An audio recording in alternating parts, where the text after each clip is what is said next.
Hello everyone, ఈరోజు mini vlog వచ్చేసి వడియాలు పెడుతున్నానండి. మినప వడియాలు. ఈ మినప వడియాలు ఎవరైనా ఈజీగా చేసుకోవచ్చు. కర్రీస్లో వేసుకోవడానికి కూడా చాలా బాగుంటుంది. సో ఫ్రెండ్స్, నేను దీనికోసం అయితే నైట్ టైం 1/2 kg మినపప్పును నానబెట్టుకున్నాను. నైటే నానబెట్టేసుకోవాలి. ఇంకా మార్నింగ్ బాగా కడిగేసుకొని 2 పచ్చిమిర్చి, జీలకర్ర, సాల్ట్, మినపప్పు వేసి మిక్సీలో వేసుకున్నాను. నేను తక్కువ రుబ్బు వాడుకున్నాను కాబట్టి మిక్సీలో వేసుకున్నాను. ఎక్కువ రుబ్బు అయితే గ్రైండర్లో కూడా వేసుకోవచ్చు. మనం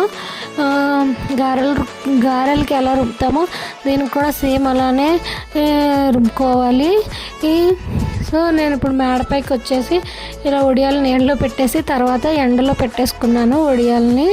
వీటిని ప్లాస్టిక్ షీట్ మీద అయినా లేకపోతే కాటన్ క్లాత్ మీద అయినా ఆరబెట్టుకోవచ్చు. నేను ఆల్రెడీ ముందు రోజు వడియాలు పెట్టాను. ఇది 2వ రోజు ఆరబెట్టుకుంటున్నాను మినపొడియాలు. ఇది సెకండ్ టైం పెట్టినా నేను వీడియో షూట్ చేసి పెట్టాను. ఇవే కాకుండా సగ్గుబియ్యం వడియాలు, టమాటా సగ్గుబియ్యం వడియాలు, క్యారెట్ వడియాలు, చాలా రకాల వడియాలు పెట్టాను.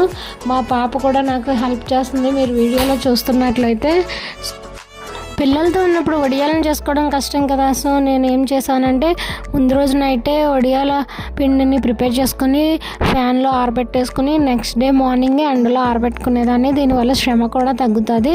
ఇంకా 2 days కనుక ఎండలో బాగా ఆరబెట్టేసుకుంటే ఈ వడియాలన్నింటినీ ఒక 1 year వరకు మనం స్టోర్ చేసుకోవచ్చు.